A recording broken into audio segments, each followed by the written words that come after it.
International 101, number one. Tired of the ordinary at lunchtime?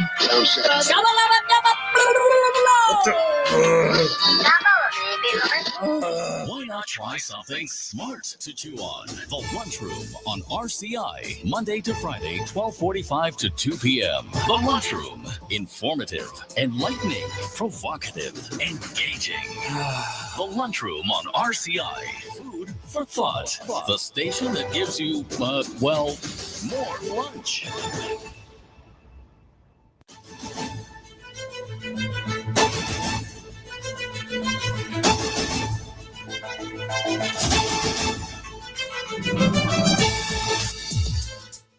Good afternoon and welcome to the Lunchroom on Radio Caribbean International. It is the 1st of December 2025 and we're on to program number 1495 of the Lunchroom. I'm your host, Calix George Jr. And of course, it is election day here in St. Lucia. General elections are on, voting is on, and will be open. Polls closing at 6 o'clock. So just about 5 hours and 50 minutes, or 4 hours and 50 minutes to go, before the end of polls closing here in St. Lucia. But first, a bit of history for today. Back in the year 1913, the Ford Motor Company instituted the world's first moving assembly line for the Model T Ford. In 1934, on this day, Leningrad Mayor Sergei Kirov was assassinated, and Joseph Stalin used that as an excuse to begin his Great Purge of 1934-1938.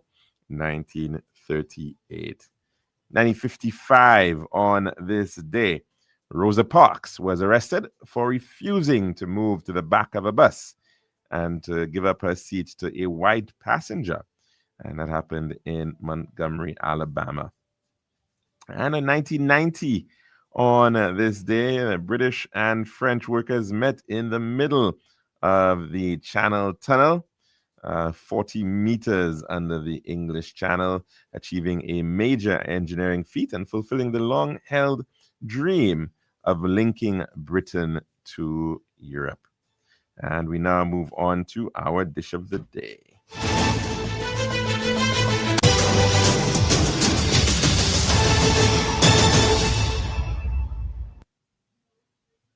The daily dish is probably the kind compliments. Oh, no, we actually don't have that one here available. We normally do run some ads, but that's quite all right. But of course, our daily dish. Serving now, the daily dish. Now, welcome back to the Lunchroom here at Radio Caribbean International. And of course, as we were discussing earlier on in our intro, it is general elections here in St. Lucia. And of course, polls opened at 6:30 this morning across the islands.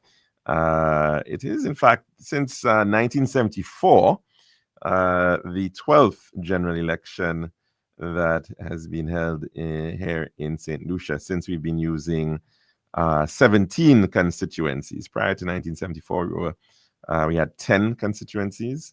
And of course, that change came in the 1974 general election. Since then, that has been the norm. There was, in fact, a proposal, and it, in fact, was approved by the Boundaries Commission some years back and approved by Parliament as well, for the change of the number of constituencies to head up to 21.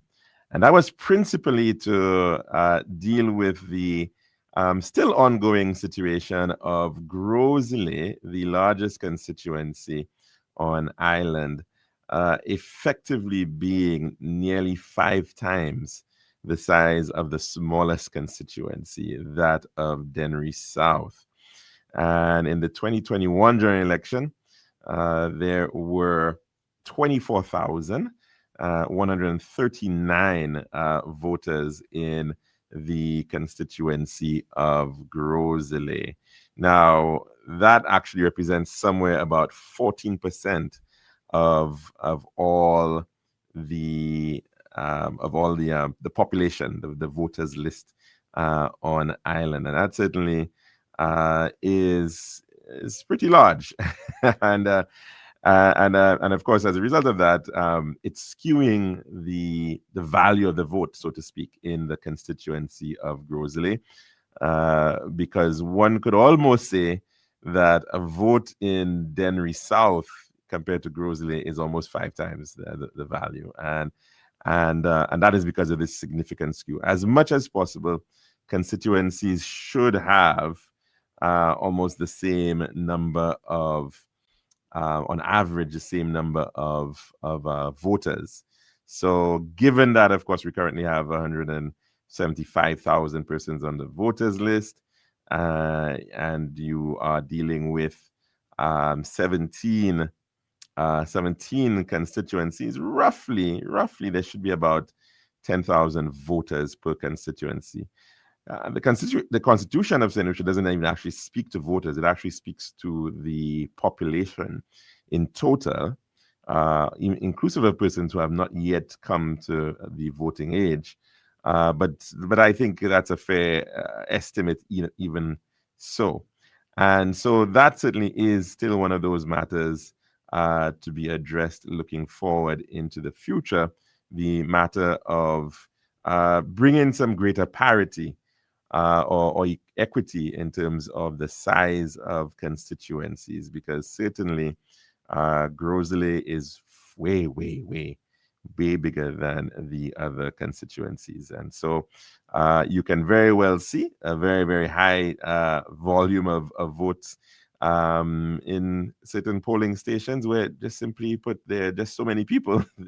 And of course, there are some where, like, for example, where I voted this morning, there is in fact just one polling station for that division, in the case of A3.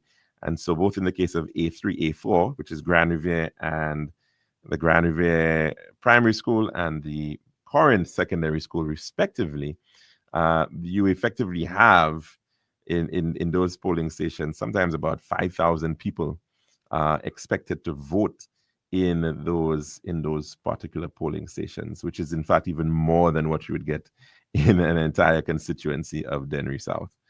So that certainly is one of the challenges with respect to our democracy. But be that as it may, we have been seeing some seemingly very healthy voter turnout, and certainly something that we will have to see how it pans out in terms of the end of the day, and if it in fact continues in that way. We've seen, of course, in the past, some pretty low voter turnouts. And in the last general election, in fact, the voter turnout was in the region of 50.9% in total. And in some constituencies, it was certainly even lower. The lowest, in fact, being that of Castries Central, where in 2021, only 40.5% of the persons on the Castries Central list actually turned out to cast their ballot. And again, some of those low voter turnout areas include the likes of Castries East, interestingly enough, as well. They're also in the 40s, as well as Castries North, 43.4% in the case of Castries North, and 44.4% in the case of Castries East. And so it is certainly a challenge to ensure that persons come out to vote and to encourage them to do just that. And sometimes when people believe it's a foregone conclusion, the result is a foregone conclusion, that sometimes may encourage persons to stay home. Might be one of the reasons why you see low turnouts in some areas. And in other instances, of course, individuals are simply not motivated to go out They have not really been convinced. Maybe the party of choice, they don't really want to go out and support them sometimes, and they prefer to stay home or not go out to vote. But of course, the rationale as to why people don't go out is something that one has to look at. But certainly, looking at it in terms of the overall turnout, just about half, a little over half of the population actually going out to vote in the last election is hopefully something that we will see improve in this current election that is ongoing. One of the matters, of course, that individuals have raised in terms of the voters list is to point out that the list certainly has quite likely a lot of people on it who are not actually resident in St. Lucia. And many of them would have been St. Lucians who may have migrated. There may also be St. Lucians who are seasonally on island, and we can think especially to those who may be in the school abroad, those who are working short part-time abroad, especially persons who work on cruise ships, for example. Many of those individuals may not necessarily be on island when a general election is called. And of course, you also find that lots of St. Lucians are also have migrated. They have been out of the country for quite some time, but the list still reflects their names on it. And so, of course, the big question still is, should we be considering some ability for persons to vote even though they may not be on island at the time of the poll? And of course, the matters of whether there should be an early voting option, whether there should be an absentee ballot option, for other individuals who find themselves in those situations, is certainly something still worthy of conversation and for consideration, in my opinion.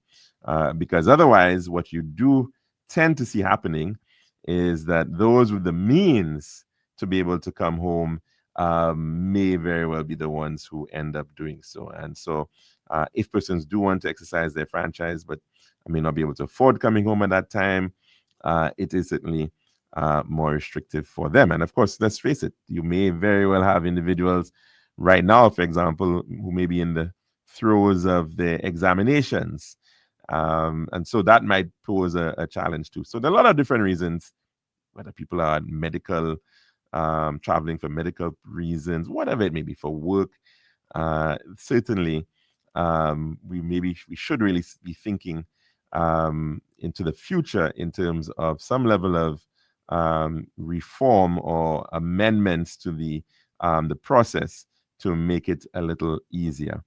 Now, we did hear, of course, of some rather, one could say, even horror stories regarding the advance poll for the police last week Friday.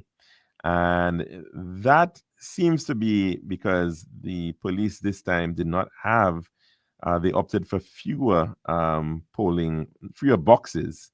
And I think that certainly perhaps had caused a tremendous delay in terms of the process of voting. And unfortunately, some police had to remain on the line for scarily long hours to actually cast their votes. And in fact, it did not appear that in one polling station, I think in the VA4 area, they did not, in fact, stop voting until after 2 o'clock in the morning, 2 o'clock Saturday morning. Now, of course, that is not expected to happen at all today. And although the turnout seems to have been pretty heavy and the process is somewhat very traditional and seems to take a little while, that, of course, has generally been going pretty well thus far. Most people are voting. Thus far, the longest I've heard someone having to spend on the line is perhaps about 2 hours, but that certainly is not the situation currently. as a result of most of those early surge of voters that you normally get, persons who get up early and head to the polling station and are just simply waiting to get inside once the process has started. You will tend to have a very large volume, and that surge in the start does take a little while to clear. But it would appear that in most places that has subsided. And of course, there'll be a lot of other people perhaps later on who may be getting off work and who will be looking to get to the polls as well. And so we may very well see a bit more of a surge later on in the afternoon when that happens. Very important to note that once you are on the line, even though it might be 6 o'clock, you are fine. You will have the right to vote. The electoral department certainly cannot turn away anybody once they are on the line at 6 o'clock in the evening. So that is something very important to note. Of course, it's important that you are on the right line at 6 o'clock, and it is important that you are on the list and that you ideally have your national ID card. Because of course that has your voter registration number at the back, and so it certainly smooths the process tremendously. But even though you may not have your ID card, of course, any photo ID can suffice. Your passport, your driver's license, you may have some other form of photo ID, but once, of course, it is fair enough to be able to recognize you, that is good enough. And even if you, for whatever reason, maybe you lost your ID yesterday or last night, or you can't find it right now, whatever the case may be, once your name is on the voters list, you are also guaranteed to vote. Also, one should mention that employers must provide at least a minimum of 2 hours to each member of staff to ensure that they can exercise that democratic franchise. Of course, it is a right, and some people will also say it is, in fact, a duty in terms of that exercise of this process. In some countries, like Australia, and I believe also I'm not too sure about New Zealand, but I think as well, voting is mandatory. You actually do have to go out and vote. It's a national requirement that one goes out to vote. So certainly it is something to consider. I'm not sure if we'll ever get to the point here when it might become mandatory to actually go out to vote, but certainly in some countries they do take it that seriously. They do expect you to play your part in the process. So definitely something to think about. But as mentioned, we're going to have to wait to see how the voter turnout continues, and to see what the numbers will look like at the end of the day. Just very quickly to maybe do a very quick recap of the 2021 general election. Of course, 17 constituencies. And in the case of Grosley, last election, over 12,292 votes were cast. And of those, 121 rejected. And the St. Lucia Labour Party gaining 7,077 votes versus the United Workers' Party's 5,024. Thus, a margin to Mr. Kenton Kazimi of 2,053 votes, or roughly about 16.7% of the overall voter turnout. That was the margin in Grosley, a pretty healthy margin indeed. I think it was Babonneau, much smaller margin there, victory for the then candidate of the St. Lucia Labour Party, Dr. Virginia Albert Poyet, who won by 110 votes, a margin of 1.7% of the total votes cast. In the case of Castries North, which was a contest between former President of the Senate, Janine Giraudy McIntyre for the United Workers' Party, and the former Prime Minister of St. Lucia, Stevenson King, who went up on an independent ticket, the Blue Wave, and he was able to gain a margin of 2,113 votes. So in gross terms, in fact, the largest margin of all the contests in the 2021 general election by Mr. Stevenson King, effectively a margin of 39.7% of the total votes cast. So very, very significant lead for Mr. King. In Castries East, of course, that is the constituency held by the Honorable Philip J. Pierre. He has held that constituency since 1997. And so quite clearly, a number of contests under his belt of continuous wins. He is now contesting it for the 7th time. And of course, over the years, his fortunes have varied somewhat. I think in the year 1997, he actually won it with a margin of 28.9%. In 2001, he won that seat with a margin of 25.8%. In 2006, he went down to his lowest margin ever, winning that seat by just 5.1%. In fact, in that year, he only won by 276 votes back in 2006. Got better in 2011 for Mr. Pierre with a margin of 12.6%. In 2016, again, in that year, the total vote going to the United Workers' Party, and we saw Mr. Alan Shastney taking the UWP to victory in 2016, and in that year, the margin for Philip Pierre was 6%.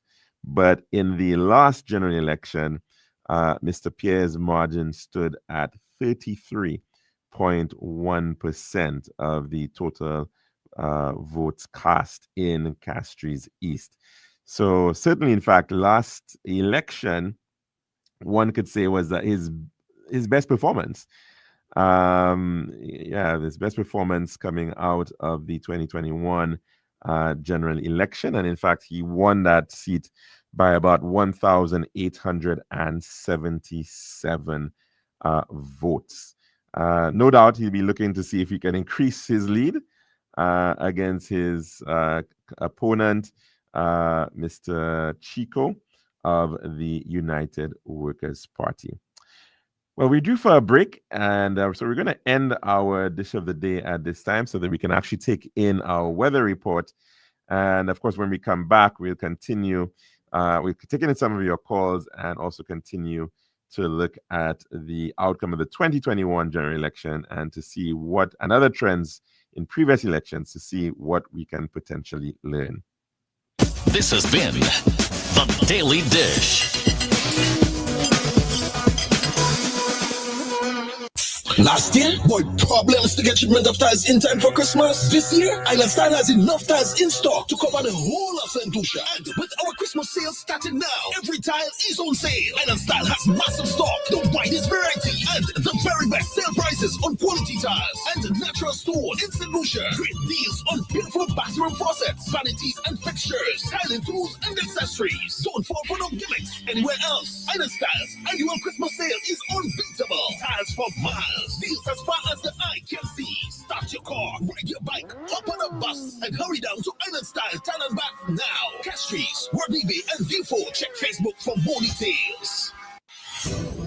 This is Radio Caribbean International. It's now time for the weather news. And that's the first of the 1.1. It's now time for your weather report as of 12 noon today, presented by Island Style Tell 'em Back. The forecast for St. Lucia valid for the next 24 hours. Winds will be blowing from between the east and east-northeast near 14 miles per hour or 22 kilometers per hour, becoming lighter at times. The weather fair to partly cloudy skies with a few isolated showers.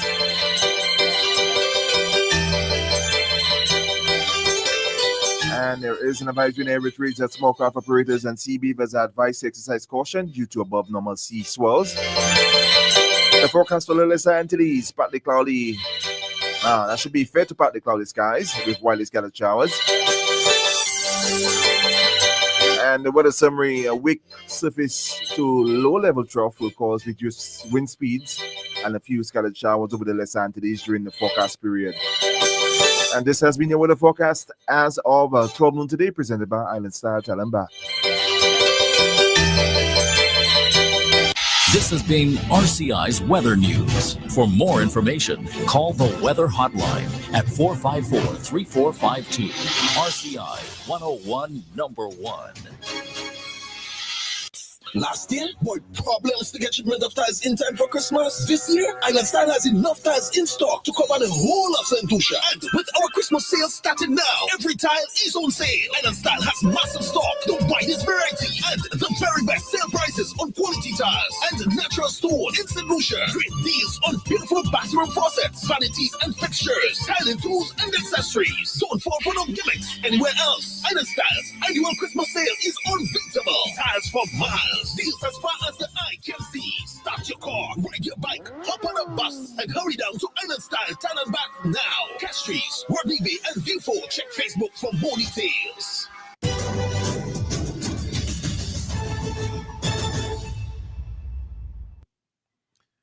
And welcome back to the lunchroom here at Radio Caribbean International. Now, of course, if you want to call in to tell us what's on your plates today in your part of St. Lucia, and of course get an indication of how the voting is going where you are, we can of course do that by calling in to 452-3046. Again, 452-3046, to give us a sense as to how your process was. Was it smooth?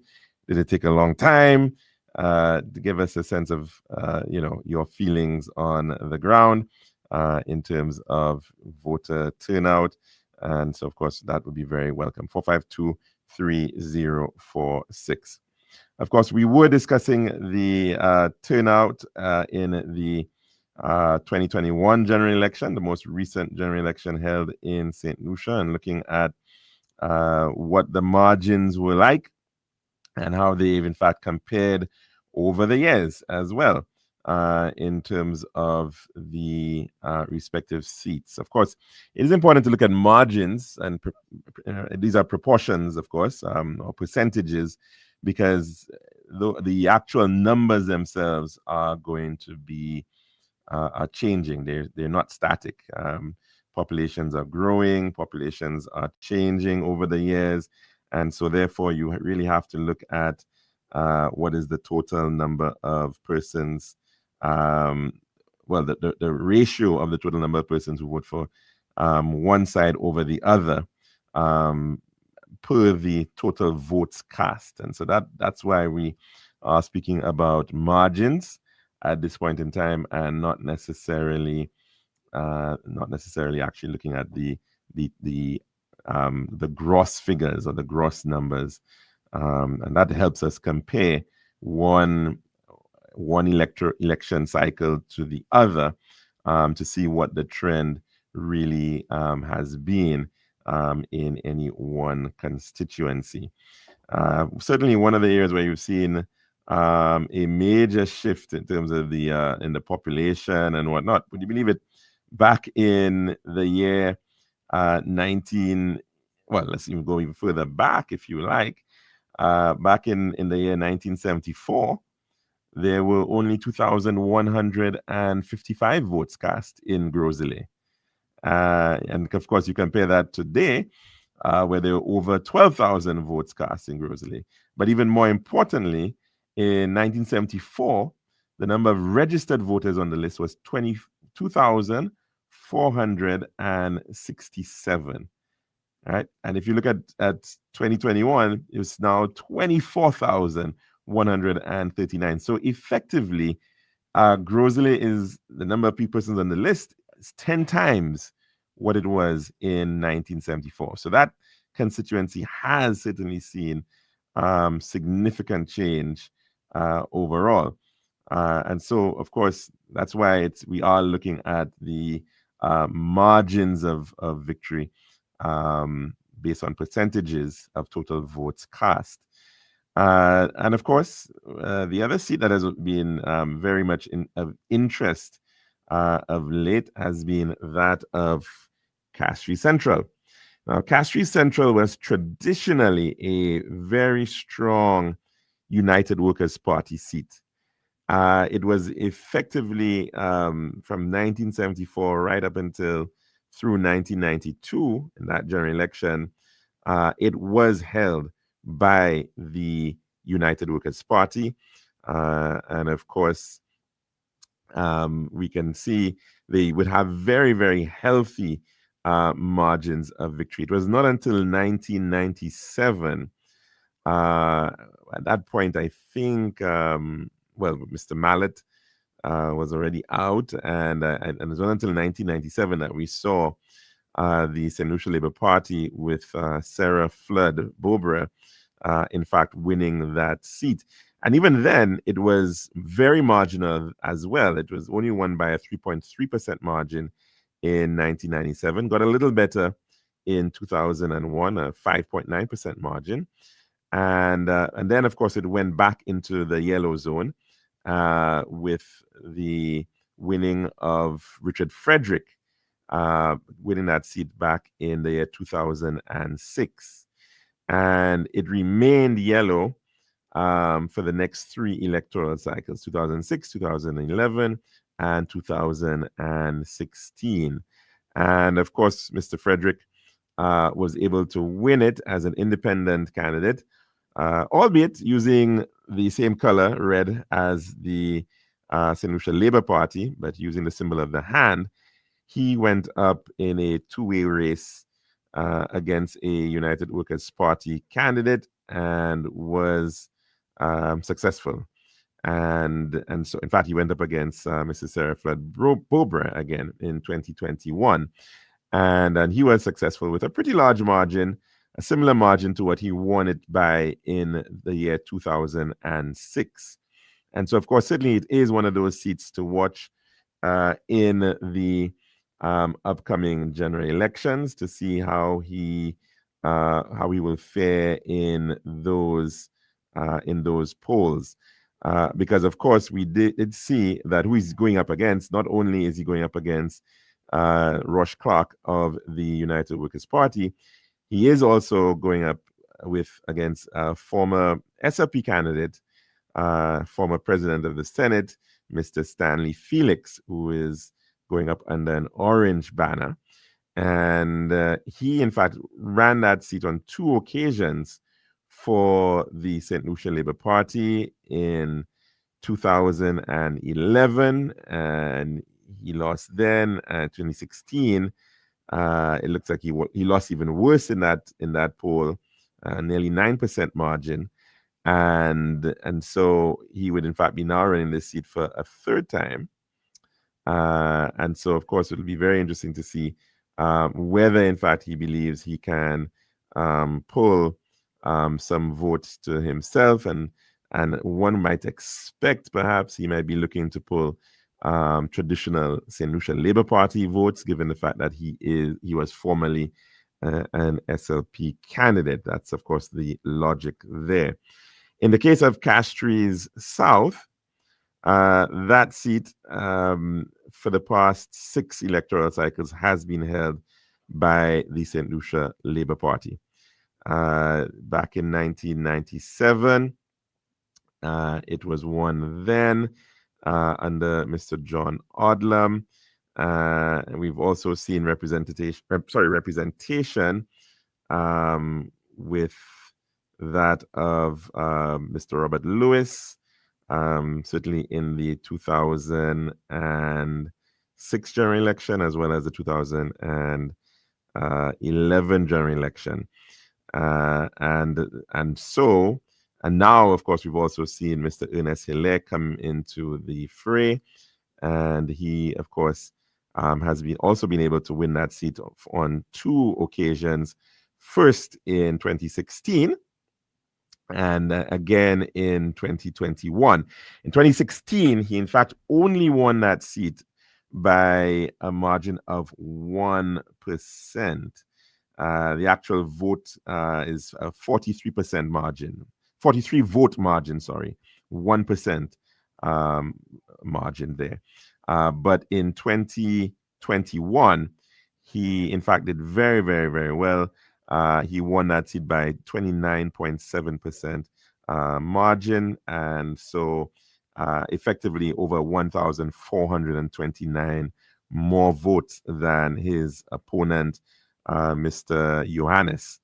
And that's an interesting seat because the former candidate has actually come out and is seemingly no longer in support of the United Workers' Party.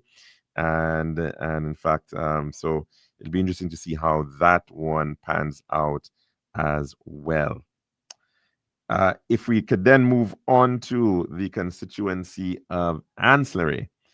And Ancillary is an interesting seat. It's been mixed over the years, in terms of support. And it's been one of those seats since 2006, has effectively been switching hands to sort of mirror the support of the party in power. In fact, it goes back a little further than 2006. And if we go, in fact, pretty much to 1992 onwards up to 2021, it has sort of been mirroring the outcome of the national general election. However, over the past 4 election cycles from 2006, 2011, 2016, and 2021, the margins in Ancillary have not been very large. They've all been under 10% in terms of the outcomes. In fact, the United Workers' Party won it by just 2% in 2006.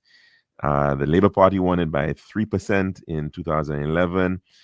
Only in 2016, you might say they got a more healthy margin with Mr. Dominic Fede winning it by about 8%. And it went back to the Labour Party under Wayne Gerard with a margin of 3.3%. In terms of the actual aggregate, Mr. Gerard won that seat by 165 votes. It is also one of the seats that theoretically has a relatively high voter turnout, if all things being considered, when you look at the other seats, with a voter turnout of about 58% in the 2021 poll.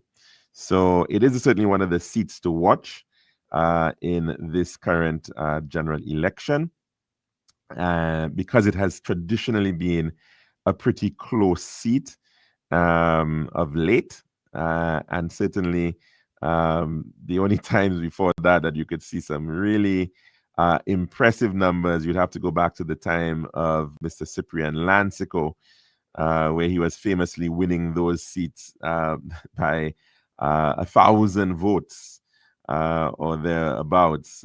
Certainly back in the 1997 poll, Mr. Cyprian Lansico won the Ancillary Canaries seat by about 1,344 votes. Like, that's a 31% margin of victory there. And in fact, in 2001, he actually was able to increase that margin of victory to 1,806 votes. And so very, very interesting times there for that constituency. But since then, it's been a very, very marginal seat.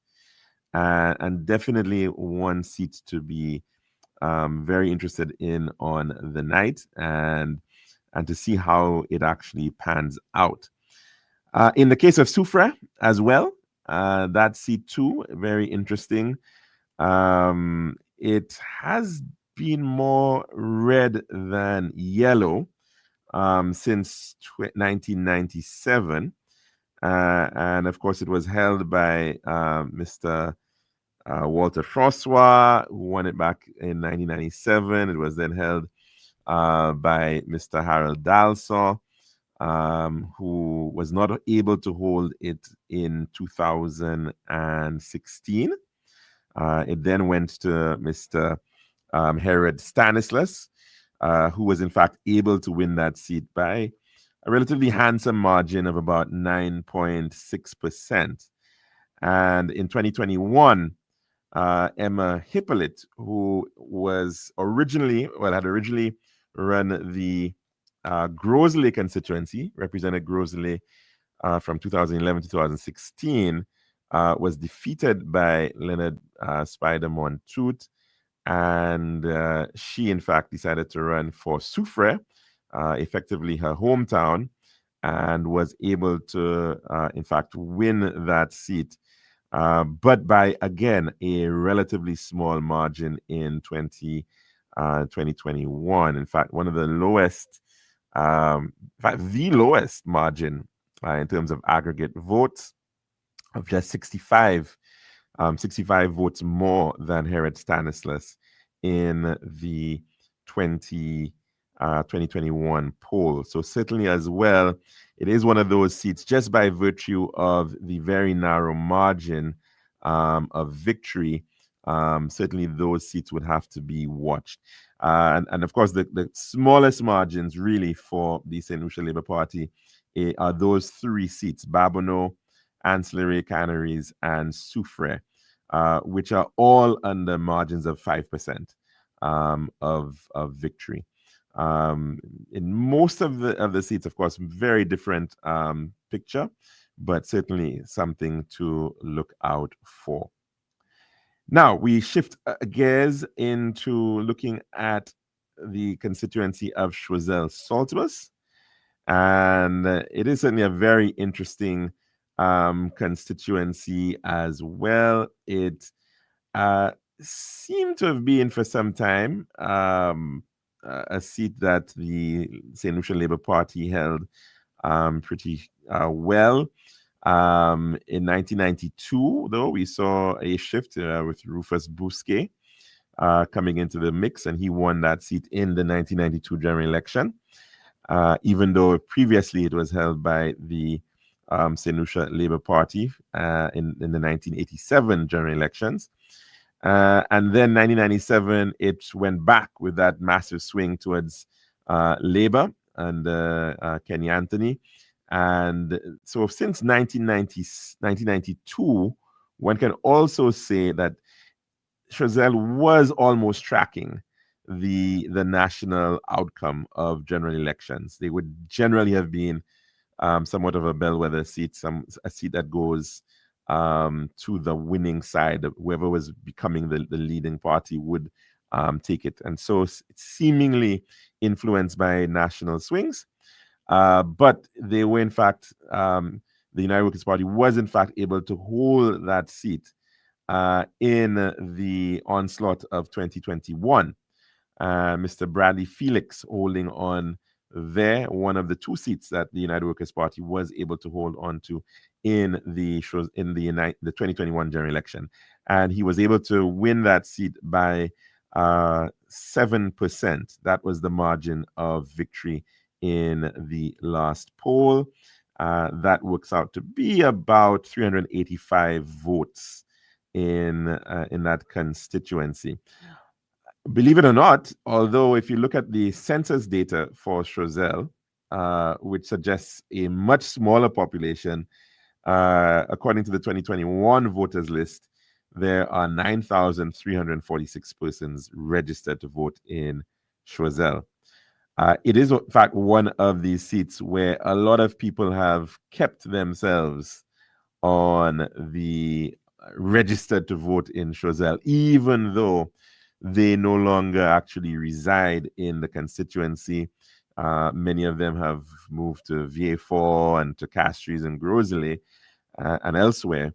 But it's one of those areas they traditionally like to actually keep that connection, that voting connection with the constituency. And so it is one of the seats to be very keenly looked at in this current poll, to in fact see what is the outcome there. The incumbent Bradley Felix going up against the St. Lucia Labour Party's Keith St. Charles, who's also from the constituency of Choiseul, born and bred.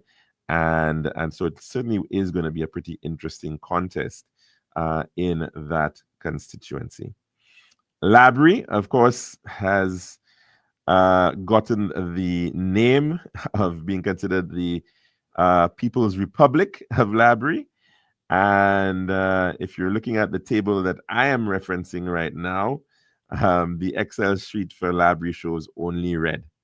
It has been consistently a red seat for the St. Lucia Labour Party. They held it even in perhaps their darkest hours in the 1982 general election. It was one of the few seats that actually was held by the St. Lucia Labour Party, that as well as VA4 North. And so it has been certainly a very loyal, the people of Labrie have been very, very loyal to the St. Lucia Labour Party. The outcome, of course, since 2006, the MP there, Mr. Alva Baptiste, has held that seat, and his margin of victory in 2006 was about 28%.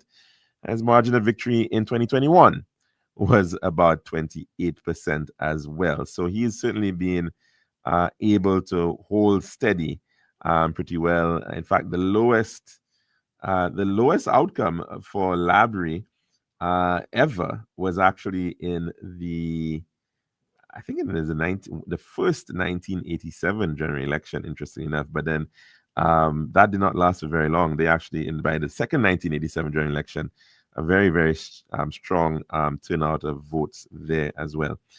So a very interesting poll for Labrie, and I think not very much interest there, because it is highly unlikely that there will be any change in that constituency and the outcome there. VA4 South is a similar story. It since 1987, it has been with the St. Lucia Labour Party. In fact, I think in 1982, the United Workers' Party was able to win that seat. And also in 1974, I think under Henry Girodi, they were able to win that seat as well. The famous "It'll be all right in the morning" statement that made then reference to that VA4 South seat. But since 1987, it has been also consistently red. And the member of parliament, who has been there since 1997, of course, is no longer running, that of former Prime Minister Dr. Kenny Anthony. He held that for 6 consecutive terms.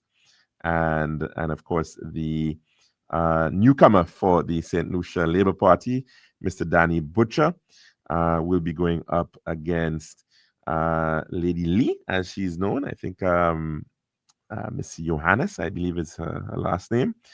And so that also might not be a seat of great interest for many. I think a lot of people are expecting a similar outcome in respect of VA4 South. It was a seat which the United Workers' Party seemed to have thought they would have made some turnaround in, I think, based on the 2016 general election outcome. You'd recall, for example, lots of interest with the placing the swearing-in ceremony for the UWP government of Alan Chasney back in 2016. That was held down at the Philip Marsler grounds. And there was a lot of focus on Vieux Fort, of course, with things like DSH and and other promises of cruise ports and what have you. But it did not seem to hold out in terms of the result in 2021, where Dr. Anthony was able to actually increase, believe it or not, he was able to increase his lead, his margin in that 2021 poll. He won by 34.2%. And considering that he, in fact, won in 1997, he won Beaufort South by 27%. So he actually did better in 2021 than he did in 1997. So very, very telling there, that result. Of course, Beaufort North, as we pretty much very similar to Labrie, very, very much consistently with the St. Lucia Labour Party. The margins of victory have still very, very healthy, but in the last two polls, they were not over 20% margins of victory. Now, previously, 1997, 1990, 2001, 2006, 2011, the margins of victory in Beaufort North were well over 30%, in some instances into the 40s, high 40s at that. But over the past two polls, 15.2% and 17.6% respectively. So certainly, but still very much, very strongly left leaning. Of course, Micoud South has been pretty much always yellow, with the exception of 1997, when it was won by Cassie Elias of the St. Lucia Labour Party. Yes, it has been a seat, of course, that has been traditionally UWP. In the last poll, it was won by the leader of the opposition, then outgoing. Well, he was still prime minister when the poll happened. 16. He won it by 16%. That was the margin of victory there. Or if you would prefer, in terms of the actual votes, 646 vote victory by Alan Chasney in the 2021 general election. So, of course, it would be certainly a big uphill battle for Dr. Chandali Harraksingh in that constituency, which has traditionally been UWP. But like I said, back in 1997, there was that one blip in there where, in fact, even Micoud North held on, the only one to have held on under Louis George, but it did go to Cassie Elias then. So it'd be very interesting to see what the outcome is at the end of the night in respect of Micoud South. When you're hearing lots of the narratives, we'll have to wait to see what actually panned out. Micoud North, of course, was the only seat by the United Workers' Party to have consistently been held up until 2016. And in 2021, Mr. Jeremiah Norbert made history by finally swinging that seat into the red column. And he won it by a margin, a very healthy margin of 13.4%. So again, in terms of gross numbers, he won that seat by about 552 votes. So it'll be very interesting to see the outcome again. Young candidate, very vibrant candidate, and it'll be interesting to see again what the outcome there is. If in fact that seat holds for the St. Lucia Labour Party, and well, let's see what happens in Micoud South. It may be very interesting to see whether there might be a significant change in the politics of St. Lucia at that point. Dennery has traditionally been UWP over the years, more so Dennery North. But they have certainly, both Dennery North and Dennery South were won by the SLP in the 2021 general election. They were both won by about the same margin of 6%. And so it'll be interesting to see how that holds out in those two constituencies. As I said, Dennery South being the smallest constituency, it tends to be a constituency that is under a lot of pressure, very small margins. And so sometimes, unfortunately, you've heard some stories coming about allegations of persons trying to induce votes and what have you. So certainly as constituency to be very keenly watched by both parties, UWP and the SLP, looking at Dennery South. Those margins, as I said, 6.1% for both Dennery North and Dennery South. And in the case of Castries Southeast, one could say it is almost in the same bracket with the Dennerys. It was in fact won by the St. Lucia Labour Party coming into the 2021 poll. That was one of the seats that they swung after a consistent presence of 3 terms by Mr. Guy Joseph.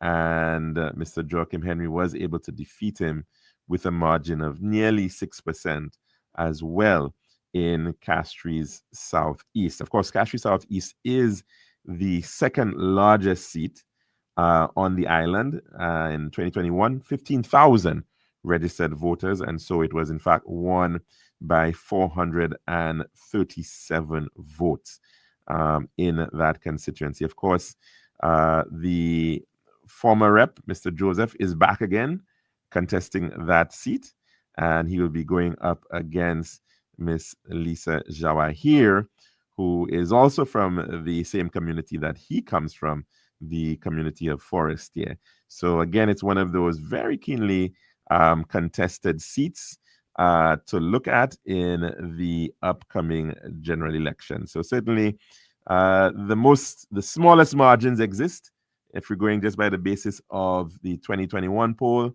Definitely Babono, Ancillary, Canaries, and Soufre. And then one would then have to look at the other seats which are relatively close, that of Castries Southeast, which is somewhat much healthier margins, over 5%, all of these, but less than 10%. Castries Southeast, Dennery North, Dennery South, as well as Choiseul. So those are between the 5 to 10% margin range. And certainly those would be the next tier of seats of interest if one is looking to see where there may be possible changes, where there may be possible flips in the outcome. Of course, both parties are pretty bullish, and no doubt everybody's saying that they're going to be the winners. And we're hearing on both sides that they all believe that they can somehow take it all, but that is the nature of politics, no doubt about it. So we're going to have to see how it all pans out at the end of the day. But the most important thing, of course, is that individuals exercise their right to vote. It is something that we should not take for granted. It is, in fact, something that has already been paid for by our ancestors, by those who went before us, who made the sacrifice, who struggled for the right to vote, struggled for the ability for determining our own future, being able to elect our own government. That is not something that always existed. And we certainly should not take this lightly. Our sovereignty, we should not take it lightly. We should not in any way believe that this is something that we can just simply cast away to the good fortunes of other people. Many times we hear people say things like, well, I don't need to vote, or I don't benefit by anything that the politicians do, or my vote really wouldn't matter because you all win already. You know, you hear these types of narratives. And then you also hear sometimes when people said, well, I didn't stay because I might want a stronger opposition, or these types of narratives. And nothing could be further from the truth. Every single vote counts. We have certainly seen in this country very close calls in terms of electoral outcomes, with some seats being won by 2 votes and 7 votes in the past. So certainly every vote matters. And one vote in the right position, if it's a close election, and if you have a situation where it's a potential 8-8, if one seat is a toss-up, your vote could very well determine the outcome of an entire general election. It is that serious.